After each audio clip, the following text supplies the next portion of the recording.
6 o'clock? 6 o'clock. What night? It's 8 o'clock. It's 8 o'clock somewhere. Oh, yeah, okay. Oh, let's try 6 o'clock. So the meeting's called to order. Roll call is taken. And I see no other county board members here. I'm gonna look for a motion to approve the minutes of December 3rd. So, second. There's a motion, a second, to approve the minutes of December 3rd. Any further discussion? Hearing none, all in favor say aye. Aye. Opposed, same sign. Motion carries. Is there any public comment? Hearing none, we'll move on to the sheriff's report. So, starting with the Village of Reeseville proposed contract that was all included in the packet, there's a couple small modifications requested by Reeseville that are really operational. So I can just let you know what those are here quickly so that you have them. On the first page, under C, right kind of in the middle of that paragraph number 1, there's an addition that says, "The sheriff shall normally assign specific deputies to the village assignment to maintain consistency of enforcement. Additional deputies may be utilized to fill in the absence of regularly assigned deputies." That was always our intent. We just wanted to put in black and white to just make sure that we've got consistency among our deputies. A couple other small changes. On page 5, right above mutual covenants, it's just adding a village contact in there. Village contact, primary contact of the village regarding contract-related issues shall be the chair of the protections and persons of the property committee, just clarifying who our go-to person is. And then we changed village president to village clerk under the notice, and then added the signatories on the bottom. Those were just a couple minor changes that I wanted to make you aware of before we got into this. So this agreement has been put together. The Village of Reeseville requested us to put together an agreement. They no longer have a police chief. Their police chief has resigned. They have been having a very difficult time finding any kind of law enforcement support there. They have had very minimal people who have been available to work. The ones that they have had have been only a couple hours here and there. That's been it, and they really have not been able to make a go of things. In 2021 here, they had a total of 23 cases for the entire year. They just have not had the staffing to do what they need in Reeseville. As you know, we also provide police services within the village, and just to give you an idea of what we already do in the village, this year in 2021, we've had 606 total calls for service within the Village of Reeseville. Now 230-ish of those are building checks and bar checks, proactive, making sure that everything is going on all right, especially at night. That leaves about 380 other calls for service. A lot of them check welfares, 911, things like that, that we are already providing within the Village of Reeseville. The contract was put together again at their request, and they have preliminarily approved it. It was pending approval here, then they'll take their final action. They are disbanding their police department, and the desire is to go with us, and they needed to have this in place before they could go ahead and have that final resolution to do all of those things. The contract itself is for 10 hours a week of coverage down there. It's not going to be all at once. It'll most likely be maybe a couple evenings and then one day on the weekend, primarily to show presence in the community, but also hit some of the traffic areas, but in ordinance enforcements, and follow up on other incidents that happen within the village when they're not on contract time, or trying to find proactive solutions to resolving some of the issues that routinely come up to hopefully reduce that 380 calls for service that we have outside of contract time. And to really be that point of contact within the Village of Reeseville for all of those cases. Right now, a lot of our deputies handle the cases themselves, and under this structure, those cases, simple thefts, things like that, will most likely be forwarded back to the contract officer, or deputy to handle during contract time. So it would be a huge benefit to the county. We've worked for quite a while here on coming up with a means of how to cost this out, how to make sure that our costs are covered. And Scott has worked a lot with Dave and his staff on doing that, so that we could make sure that all of our costs are covered in doing this. Right now, because of the small amount of hours, 10 hours a week, our plan is to absorb that into our current staffing plan. And we should have absolutely no problem doing that, and especially because it's only a couple hours during the week, and on a weekend, it won't be a difficulty at all for us to absorb those 10 hours a week into our current staffing plan. So, is that gonna cover, what is their regular police officer before they disband? How many hours a week were they working? when I asked that question, I got not many. Okay. They were not able to. That's an honest answer, I guess. They did not have staffing. They were just there and that's it. Okay. The last month that I was there, I believe it was in, oh, I've got it right here.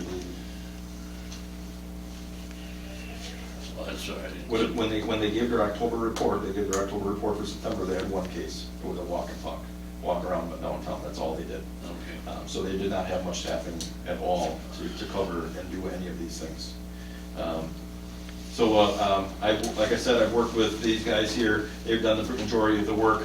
I asked Scott to put together some talking points about how we're covering costs and so forth for you, and so let Scott take it from here. I know the sheriff and I have talked, sometimes together, sometimes individually, at a variety of meetings, and I don't remember who's all heard what, so bear with me if some of the things I say are a little bit repetitive. I just want to make sure we give you guys a clear picture before you make your decision on this. As the sheriff said, we've been working on this for a number of months. I've been working with the finance director and his staff. We've gone back and forth repeatedly, trying to evaluate all the different areas that costs come from when you're talking about this type of a contract. It has been a very collaborative process, and we wanted to make sure that we came up with a formula that would work for all sizes of contracts, which is part of the reason I think why it took a good amount of time, but it allowed us to dig in and really do a lot of analysis. We wanted something that's fair for the county taxpayers, but also fair for any villages, towns, or municipalities that would decide they might want to contract with us. We have developed a formula that we believe covers all the costs for the services that we're going to be provided. And it still allows us the flexibility with other municipalities or towns or villages so that we can make adjustments in regard to different types of services that they might be looking for. We attempted to calculate all the various areas that costs come from down to a per hour cost, so that as we change the hours of potential contracts for different entities, all of those costs would automatically change. Indirect costs, our operating costs, costs for vehicles if that's applicable to the contract, all those things, so that we could, as much as possible, we could get it down to that type of a level. When it came to calculating the costs for wages and benefits, this is one of the areas where the finance department and us kind of went back and forth to try and come up with what was the best one to go with.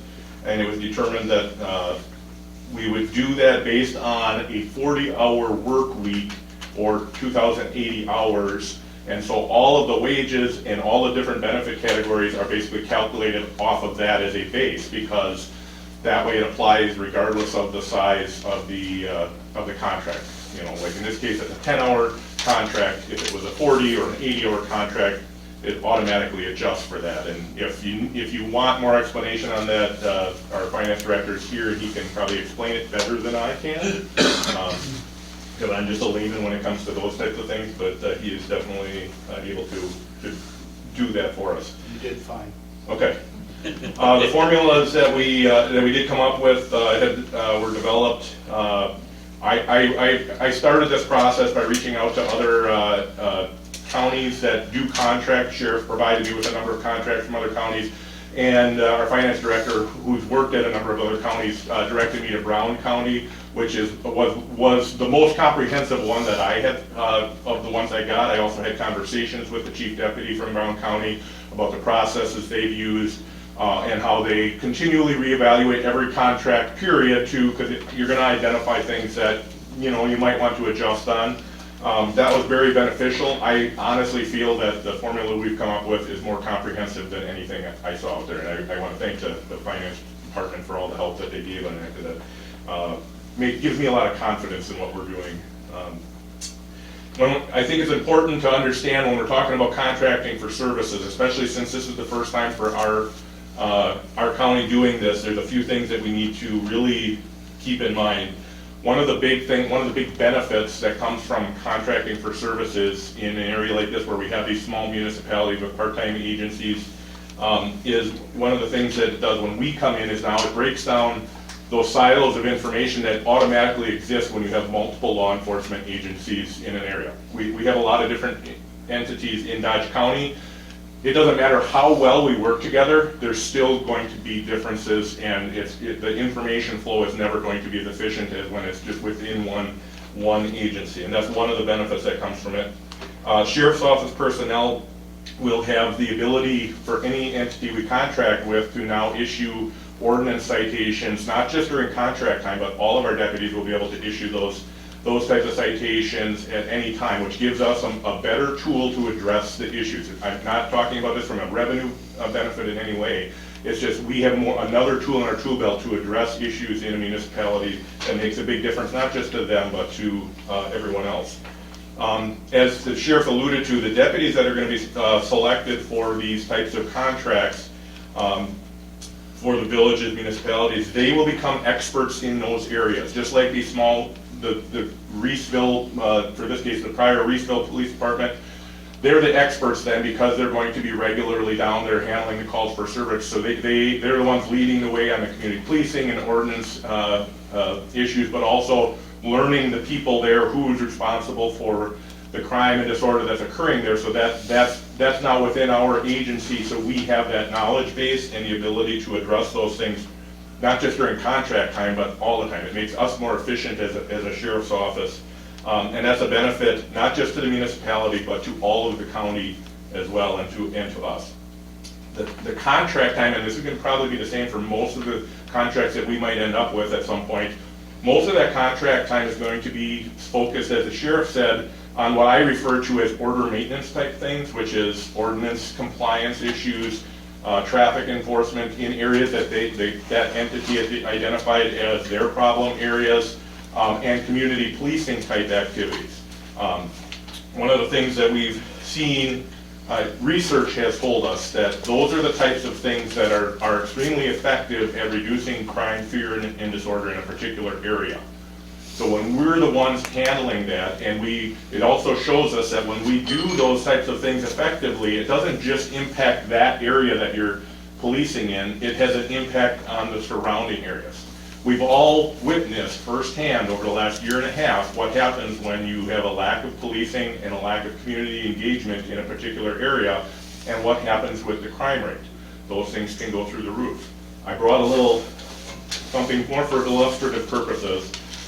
I spent a semester down at the administrative officers course down at the University of Louisville back in 2012. This is the textbook, and there was a considerable amount more handouts for one class particularly that was the most influential to me, and it was about police research and what is effective as policing. And I've had the opportunity since 2012 to put that into practice at my prior agency and now here at the sheriff's office. So I believe wholeheartedly what I'm talking about here, in that when we do the right things on that order maintenance type activities, it has a huge benefit not just to the people that live there, but to the entire area, because we know that crime and disorder do not know those imaginary boundaries of, well, it's not going to leave the village of Reeseville.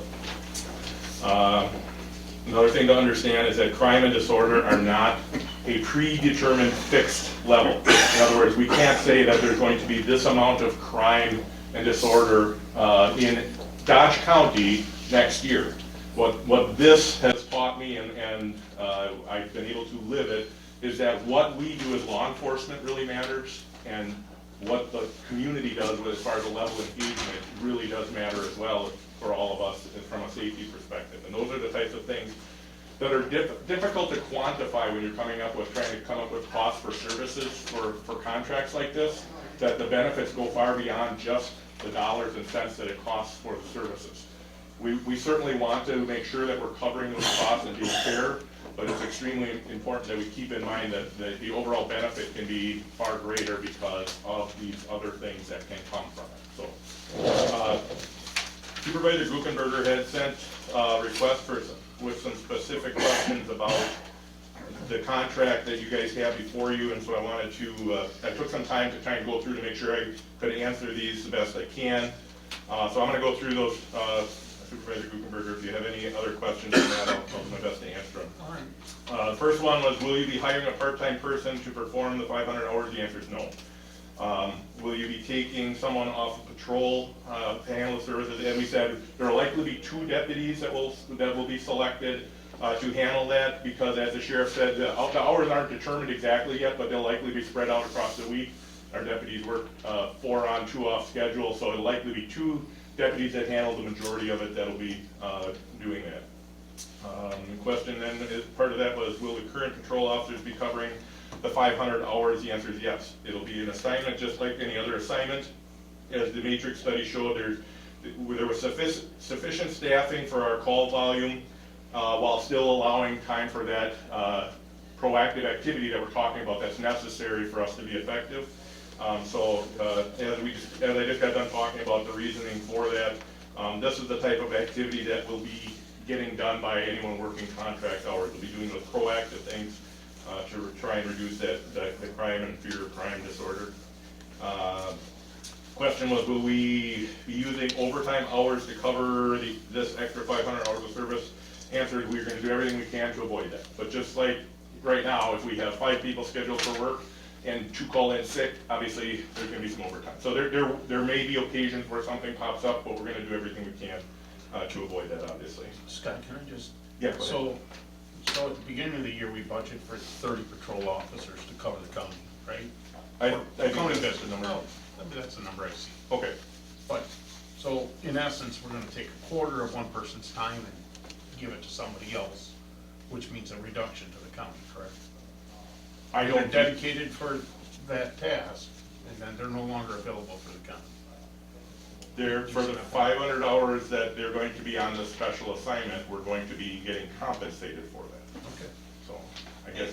But we have less coverage for the people of the county that the county thought they were gonna get. We're still covering the Village of Reeseville, as I said early on, we're already taking 380 Yeah, complaints a understand. year, which is probably pretty close to that, Yeah. in the amount of time, and we're hoping to reduce the amount of time that our staff are being pulled when we're at minimums to go into the village, and we're hoping that this will help to resolve some of those. The community policing can resolve some of the recurring issues that are occurring in the village, so that we're not pulling so many hours from the At county. the end of the day, we're still taking 500 hours a day from the county and giving it to somebody We're else. still responsible for Reeseville all the time anyway. If you're responsible for Ashland, Beaver Yep, Dam, absolutely. Watertown, Mayville, you're responsible for We're all not of it. giving it away at all. They're paying for it. Okay. It's not giving it away when they pay for it. I understand, but everybody else, the 90,000 have already paid for 30 full-time officers. We're not gonna get that, correct? We're not gonna get it. They're Not still if gonna be you- in Reeseville if either you way. hire another They're gonna be in person. Reeseville either way.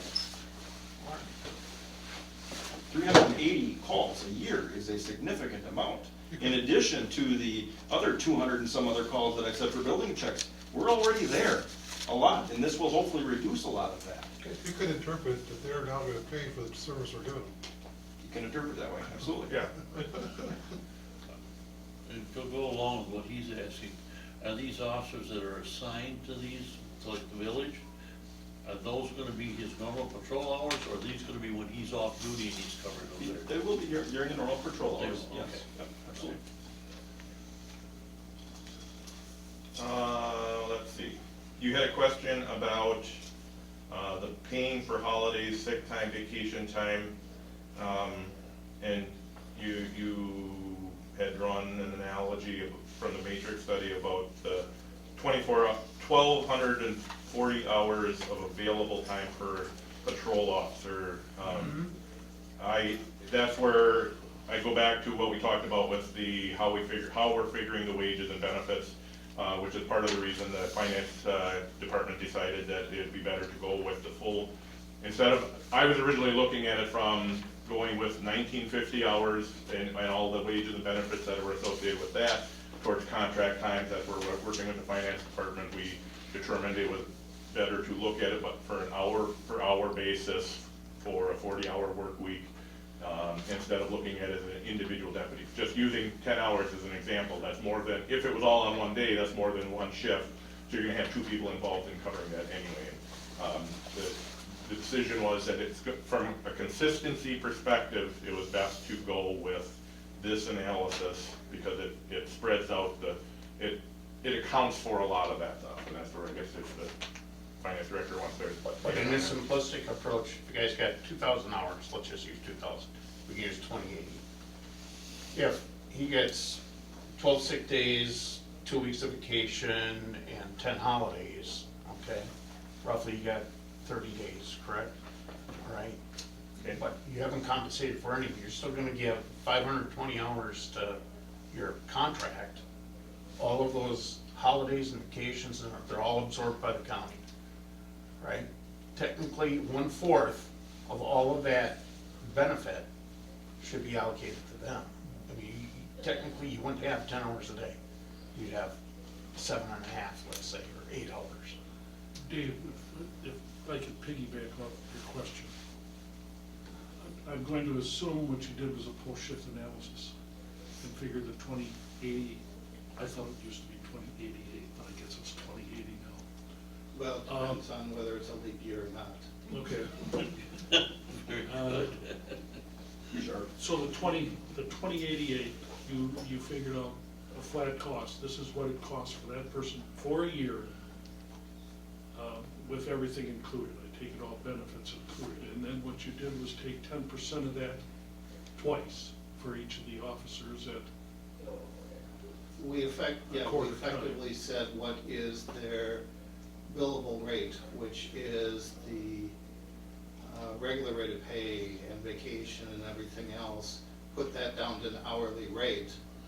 And then, in this case, it's 10 hours for the contract, so we're gonna charge them 10 hours at that rate.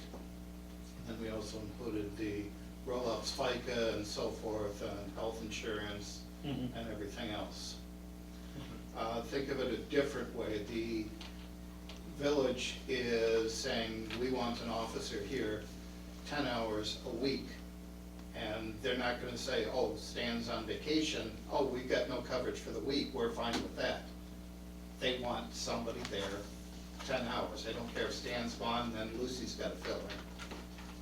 so in your figures, if I'm understanding it correctly, your figures, when everything is added in, we could technically be charging them for 12 hours a week when you add in all the extra benefits.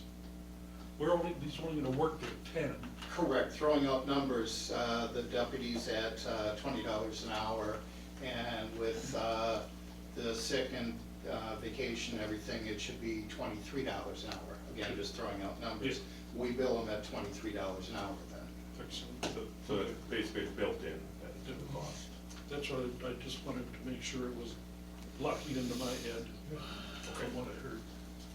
Another question was, had to do with the amount that, the $950.87 cost for supervisory rate. You had asked about the captains, lieutenants, so basically the formula includes frontline supervisor time, which is the sergeants, because they're the ones that do the frontline supervising. And that is consistent with what the only other entity that I found that even included supervisor time was Brown County, and that's what they did as well. Not to mention, as I explained, the type of work that they're generally doing on contract time is going to be that order maintenance type stuff, the lower level things that probably will result in even technically less oversight. But it's basically a figure of the percentage of frontline supervisor time to the hours of deputies, the amount of hours of deputies, broken down to an hourly rate. And if you got 9 people over the top of 30. Okay, because that's what you have, right? 6 sergeants, 2 captains, or 1 captain and 2 lieutenants, right, in the patrol division. 3 lieutenants. 3 lieutenants, no captains, One captain. 1 captain. How many sergeants? There are 6 in patrol. 6. So you got 10 people sitting over the top of 30, correct? In your chain of command? And the administrative cost is gonna be $900 for 1/4 of 1 man? It just doesn't make any sense. No, as I said, the You got 10 guys, you got $1 million of cost in those 10 men but over the top of 30 guys. And you're saying that we only have $900 in costs associated with 1/4 of 1 man? because that charge is for the frontline supervisor's time. It's allocated by the hourly rate. So that 1 sergeant then is split over 30 guys? There's, Or is it just over, it's taking the total number of sergeant hours compared to the total number of deputy hours, Okay. and that's where the fraction comes from. but even 6 into 30, you'd have 1 in 5, right?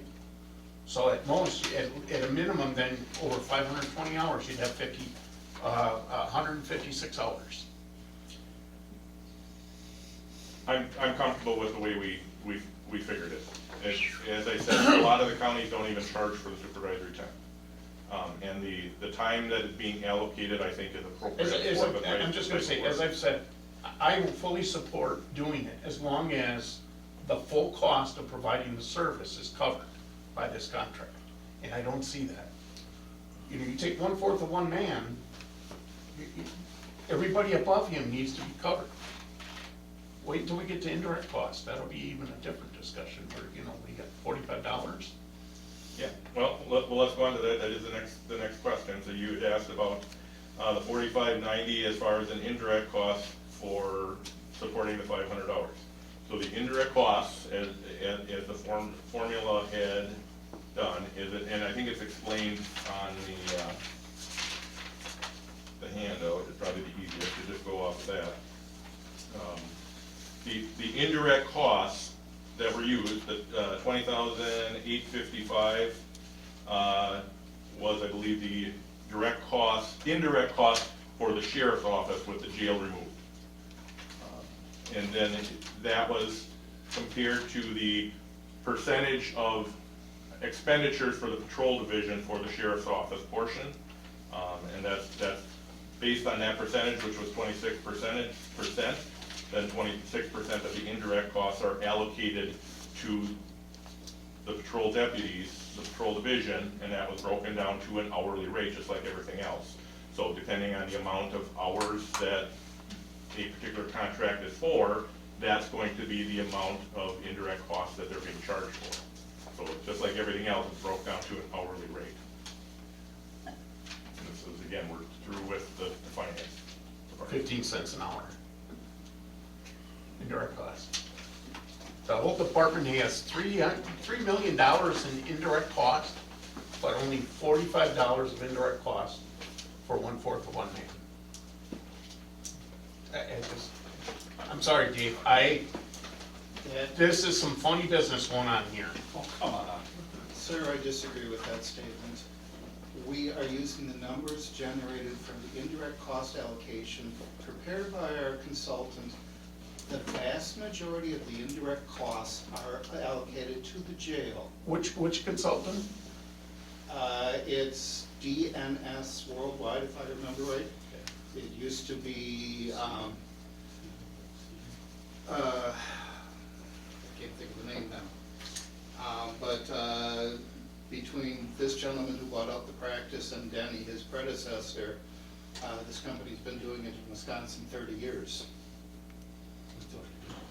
And this particular gentleman, when I originally met him, he was actually on staff at Baker Tilly at the time, Virgil Kraus to begin with. So if I am comfortable with his calculations on everything, and honestly, if you think that we are putting too much indirect cost to the jail, that completely changed our bed costs too, so it's all interrelated.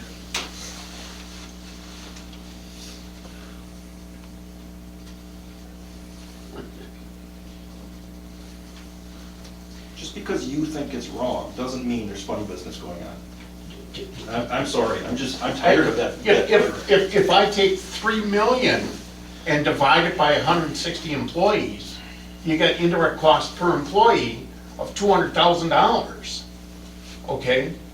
But for me to believe that there's only $45 in indirect cost, or, you know, do it for a full year, you got $200 of indirect cost to support a patrol officer, I just don't buy it, based on everything that I can read, but Again, sir. if you want to stand behind these numbers, you go ahead, David. You know, you're the only one that we have to rely on. And this DENS group, whatever it is.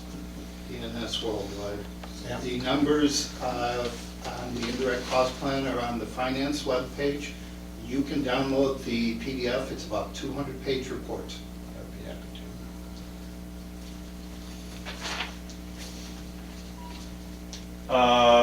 Then there was a question about what exactly is included with the operating costs. So that basically includes the patrol division operating costs. It includes things such as interpretation services, phone services, computer maintenance, license repair, training, operating supplies, firearms supplies, range fees, general liability, and crime insurance. The budgeted total for that for 2022 is $272,843. So that too was broken down to a per hour cost by the number of hours the deputies would be working, and that came out to $437 per contract hour, which is where you come up with the total for the operating cost for this contract.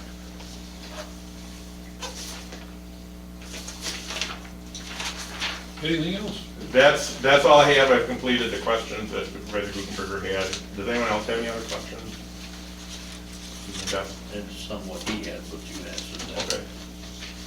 I had one about vehicles, and I forget which contract is which.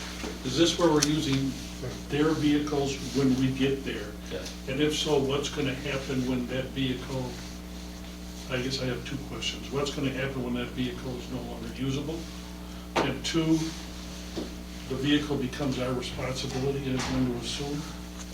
The vehicle is theirs, we are simply using it. They put insurance on it. When it needs to be replaced, the maintenance and all of that, that's all covered in the village. And the vehicle's totally equipped? Yes, well, not yet, we're working on it. It will be, by the time we use it, yes. They're actually putting some additional funds into the vehicle. Correct. To But make my sure it's question was, equipped. where's that vehicle gonna be secured when not in use? And At is their- it, will it be properly secured with all the equipment that's gonna be in Yeah, it? they got buildings. I've seen it, Okay. I've That's fine. I've seen it down Okay, there. wasn't sure. They have their own garage for their police. My vehicles. mind goes in weird places. Danny, do you see them taking their own personal cars to Reeseville then, to pick up this vehicle? Well, they'll be on duty, and then while they're on duty, they'll be responding down there to start their shift, because it's gonna be short shifts. So they'll move from their squad into the Reeseville squad for the Reeseville duty, and then once they're done, then they will jump back into their squad to continue their normal duties or head home.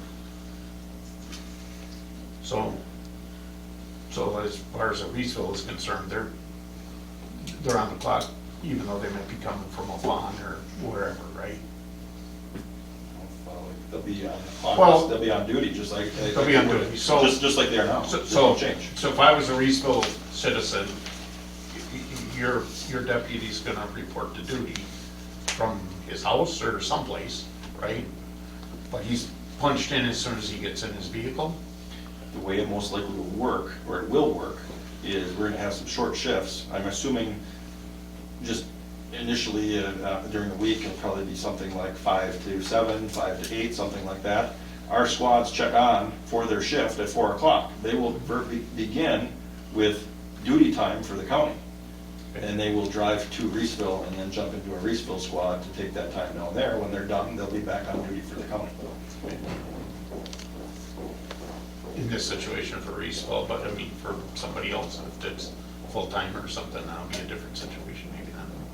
Potentially, yes. Where are they gonna keep track of their time? We're already working on that through Spillman to, when they get down there, they have to actually be put into the district down there of Reeseville. And then they'll be logged on down there. It's either gonna be through Spillman or we'll have another tracking system, but we're gonna have to track how many hours each week. Probably not through Kronos, but we'll have it through Spillman, I'm guessing. One more question. I know these squads put on a lot of miles. Is this a village of Reeseville, or is this a township? Village, okay. There is no town of Reeseville. Well, I mean, there's a lot, some of these communities have a township that they cover. The town of Lowell surrounds it, it is the village of Yeah, Reeseville. all right. Any other questions on this?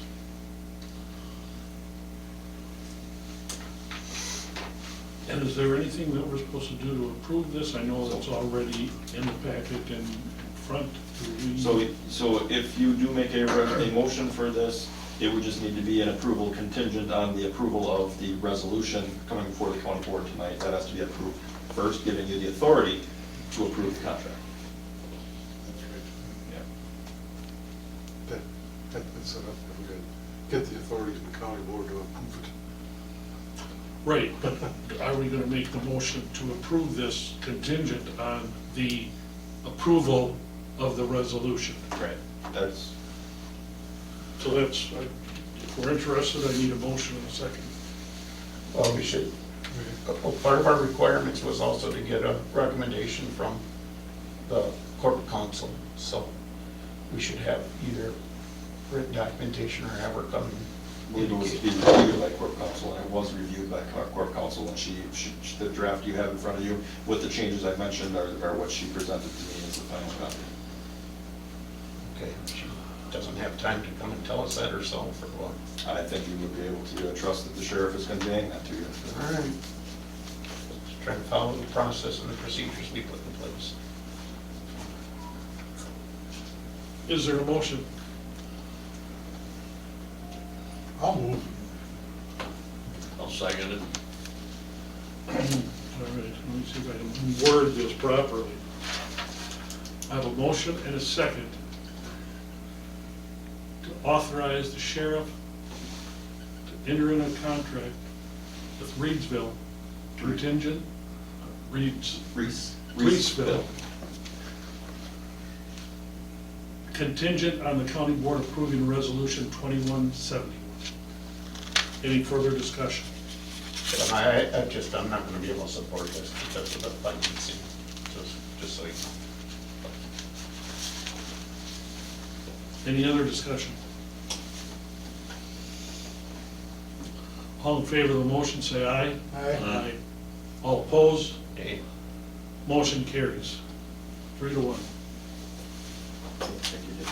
We have about, I don't want to limit you, but maybe 10 minutes? Yep, that's fine. I already preemptively put this on the next meeting, but I wanted to at least introduce this to you. There, as recent as this morning, I've got 3 things on your, in front of you here today.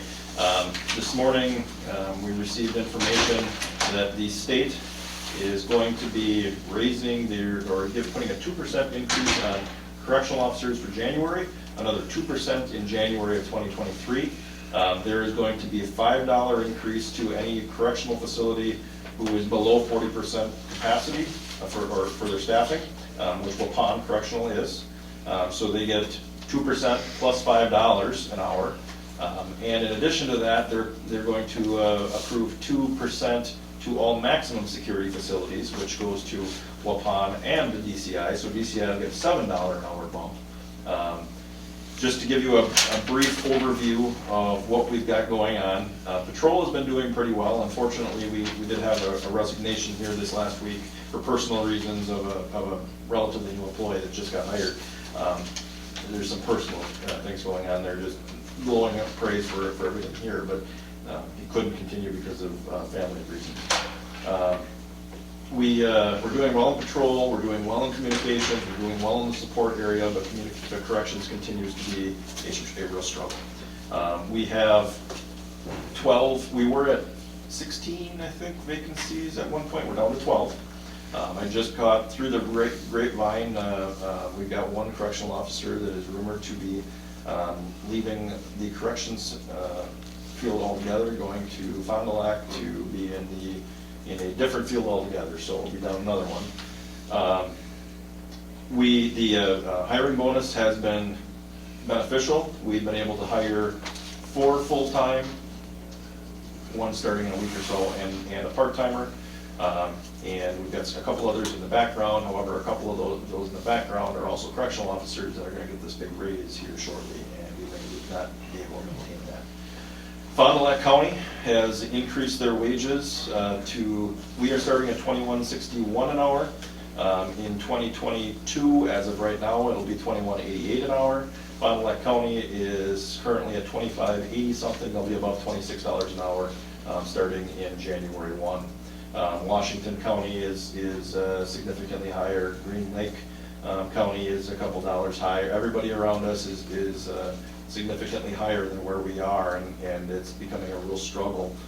We've had a couple people that have been very interested in Fond du Lac because of their starting wages and the bonuses that they've got on top of that. But the bonus is above and beyond their starting wage. So I wanted to bring that up for discussion here for all of you. We will continue to work with the HR committee to make them aware of the wages as well. Also, in front of you is, I gave a presentation to the HR committee a couple of weeks ago, I believe it was the 7th. You have my comments there from what I said there, so you have copies of that. You also have 43 letters from our employees. They're unsanitized letters. I'm not going to go into great detail. I will tell you that the first letter has the vast majority of the exit interview comments listed in there. He's one of the people that does the exit interviews for us. And there is a huge disconnect, which will be very much evidenced by the letters here. I have a ton of employees who have contacted me outside of their employment and said, boy, I wish we would be able to write letters as well. And so there is a concern there amongst employees, and I wanted to share that with you. I have been fielding these complaints for quite some time. I have not brought them forward and really shared them on a big scale like this. I've brought them to HR committees, I've raised some concerns as we've gone, but I haven't put them out there like this before because I've told our staff I'm working on things. Bear with us, we'll see what we can do to resolve some of your perceived and actual inequities here, but it's at a boiling point. They are frustrated and they are looking, and they're watching what's going on. They're very much watching what's going on here tonight. I've never had so many phone calls from employees saying, is there public comment at a county board meeting than I have tonight, or for tonight. So I wanted to bring that to your attention. I am certainly open to suggestions, ideas of how we can continue to try and recruit. We have suggestions that we're going to try here early in the year to do an open house to try and bring some people in to try and get them to see what corrections about. Limited open house because I can't parade them around the jail, but we've got some other ideas we're trying to float out there. We've been pushing social media, we've been pushing advertising, we've been pushing word of mouth, trying to get people to apply, and some of it has worked, but our applicant pool is just dried up again. So that's where we're at. Explain this 40% staffing thing at federal, or I mean at the prisons. So they actually are at like 60% level right now? Yeah, they're, So- and it's in that article that I printed there for you, it's all, I don't know any more than what's in that article. Oh. So if you read through that, that's what I. So where are we at the jail from a percent standpoint? Like 80% or, I mean, you're down to 12 out of 85? Out of 12 out of 56 correctional officers, I believe, there's 12. 56 and yeah, I'm pretty close sure it's 56. I don't remember that from me, sorry.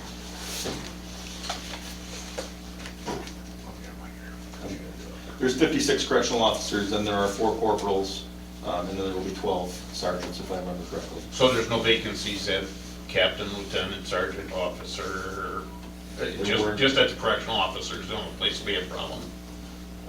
We had a couple vacancies at sergeant, but sergeants are filling in, are also working on the pods. I understand, Lieutenant, I'm just trying to explain, lieutenants and captains, there were no vacancies.